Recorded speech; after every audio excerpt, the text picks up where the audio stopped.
السلام عليكم ورحمة الله وبركاته. ازيكم يا حبايبي؟ عاملين ايه؟ يا رب تكونوا بخير.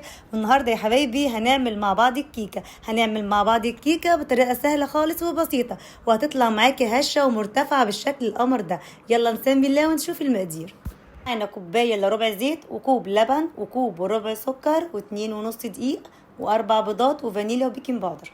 هبدأ بقى اجيب الخلاط بتاعنا بالشكل ده، وهنزل بالاربع بيضات، وبعد كده احط الفانيليا، وهبدأ بقى اخلط كل المكونات دي كلها الاول شويه مع بعض. ولازم البيض لما نيجي نستخدمه ما ينفعش تجيبيه من التلاجة وتبدأي تستخدميه، نسيبه شويه في المطبخ لما ياخد حرارة المطبخ.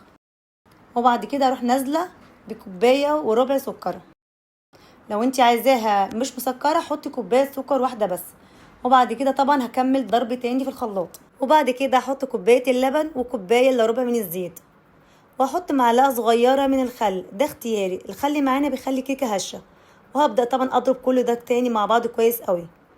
وهنا بقى جبت بوله بالشكل ده وبدات افضي الخليط بتاعنا.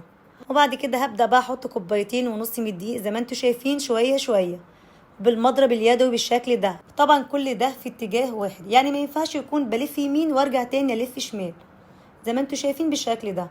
وهبدا بقى احط البيكنج باودر واكمل تاني ضرب بالمضرب.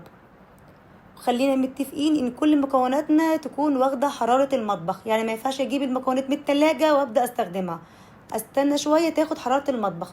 هنا بقى جبت الصينيه الوسط مدهونه سمنه ومتبطنه بالدقيق بالشكل ده، وبدات طبعا افضي الخليط بتاعنا زي ما انتوا شايفين كده. وهبدا بقى اخبط الصينيه خبطتين عشان افرغ الهواء اللي في الصينيه. وهبدا بقى احطها في الفرن على درجه حراره 180 على الرف الوسطاني.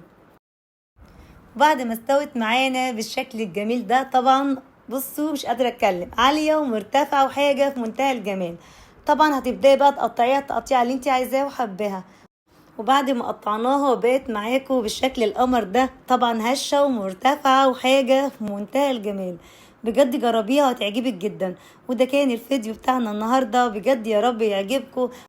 وما تنسيش تعملي لايك وشير ومتابعة للقناة عشان يوصلك كل فيديوهاتي. واشوفكم على خير الفيديو الجاي، والسلام عليكم ورحمة الله وبركاته.